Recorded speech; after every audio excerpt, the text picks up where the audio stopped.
Good morning, students. Let's begin our science class. Yesterday, we have started the explanation of lesson number 14, that is the chemical effects of electric current.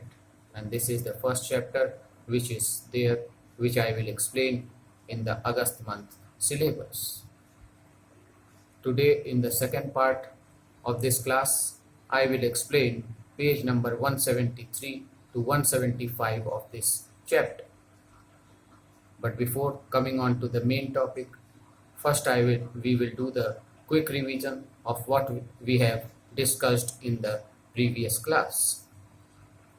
So in the previous class, we have first discussed about how you will define the term electric current. So electric current can be defined as the flow of electric charge through a material. So how you will define electric current? Electric current can be defined as the flow of electric charge through a material. After that, I have explained about which type of effects are caused or generated by the electric current.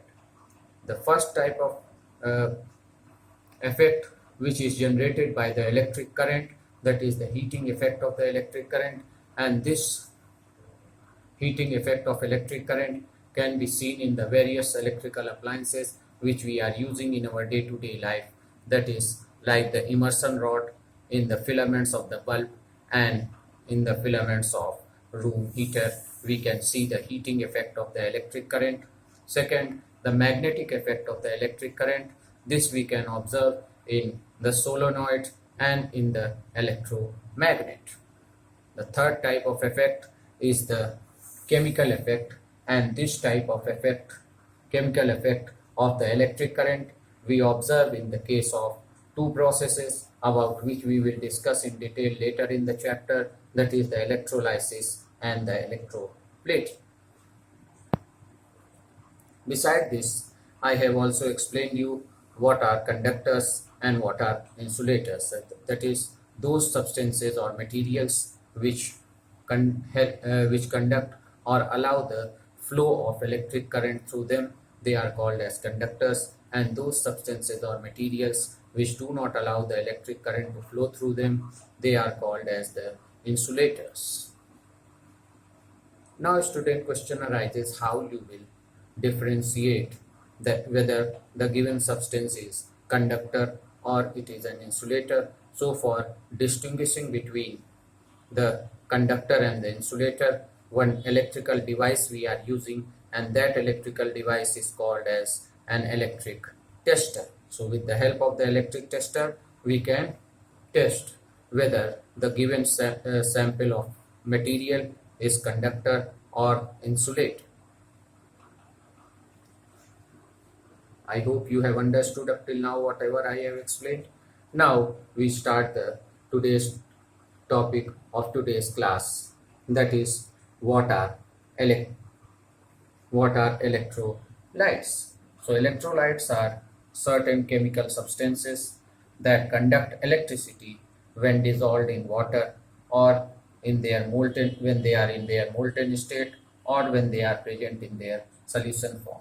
So how you will define electrolytes? Electrolytes can be defined as those chemical compounds or substances that conduct electricity when dissolved in water or when they are present in their molten state or in their solution form.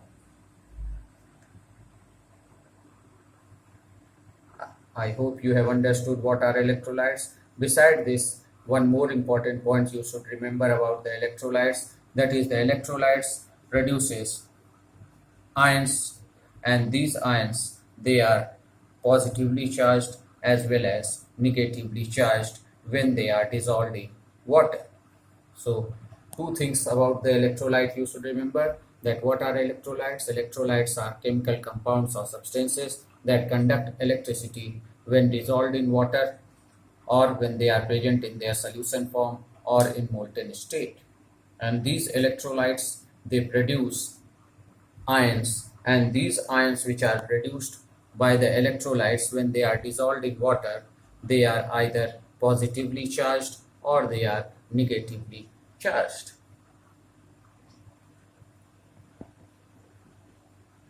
This, after this, when these electrolytes they are dissolved in the water, then they form an electrolytic solution. So what is electrolytic solution? Electrolytic solution is the solution of the electrolytes when they are dissolved in water. This is what is known as electrolytic solution.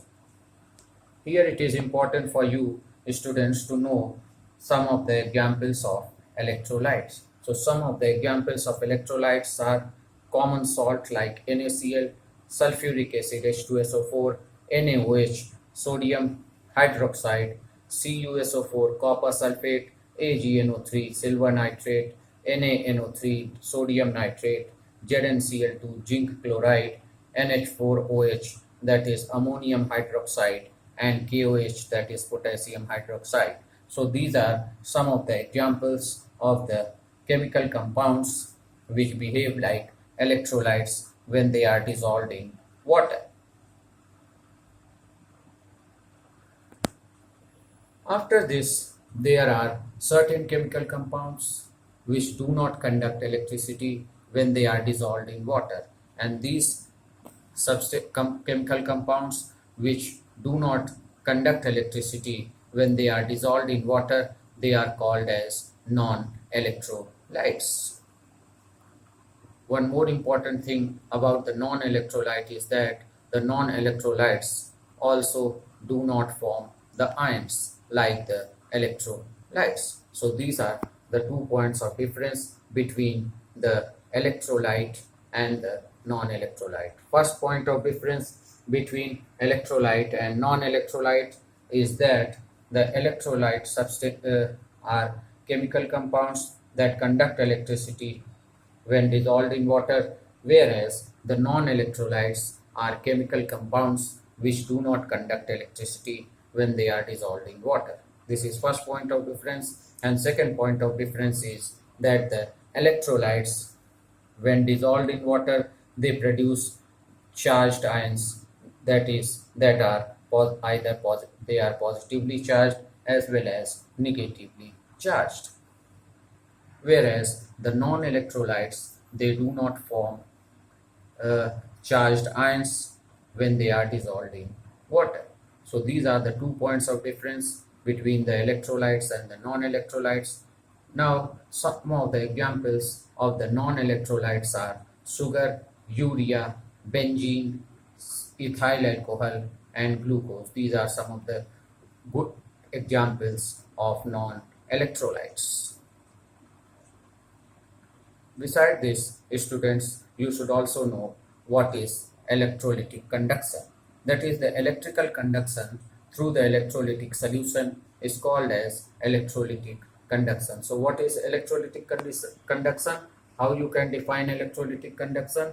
Electrolytic conduction can be defined as the electrical conduction through an electrolytic solution.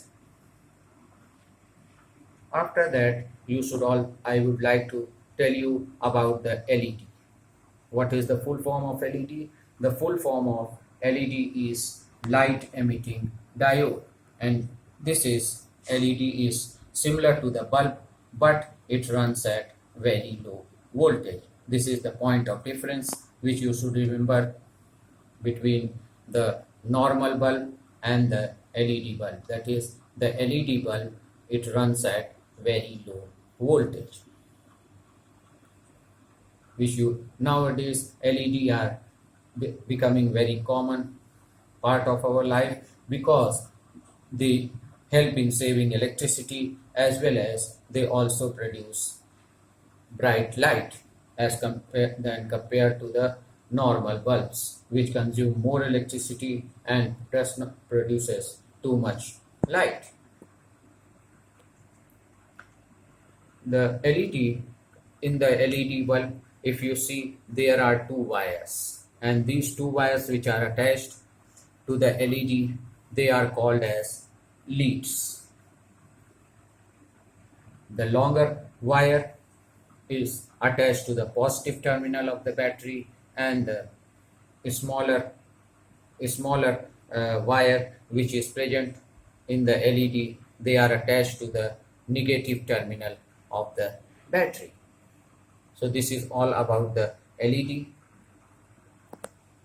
After that, you should know what is aqueous solution. So aqueous solution and how it is formed. That is, aqueous solution is formed when the chemical compounds are dissolved in water. So what are aqueous solution? How they are formed? The aqueous solutions are formed when the chemical compounds are dissolved in water. After this, I will explain you what are electrolytic cells. So electrolytic cells are devices in which the chemical reactions are carried out by means of electricity. So what are electrolytic cells? Electrolytic cells are devices in which chemical reactions are carried out by means of electricity. And in these electrolytic cells, electrodes are present. Now students, it is important for you to know or understand what are electrodes. So electrodes are metal rods or wires or plate-like structures through which the electric current either enters or leaves the electrolytic solution. So how you will define what are electrodes? That is, the electrodes are metal rods, wires or plate-like structures through which what happens? Through which the electric current either enters or leaves the electrolytic solution. Here one more term is there, that is, what are electrolytic solutions? That is, where it is the solution of the electrolytes. That is, when the electrolytes they are dissolved in water, then they form the electrolytic solution. And in the electrolytic cells there are two types of electrodes. One is called cathode and another is called anode. Cathode is connected to the negative terminal of the battery, whereas anode is connected to the positive terminal of the battery. So this is all about the electrolytes, non-electrolytes, electrical conduction, about the LED, electrolytic cell, what are electrodes, and about the two types of electrodes which are present, that is the cathode and anode. I hope you have understood, students.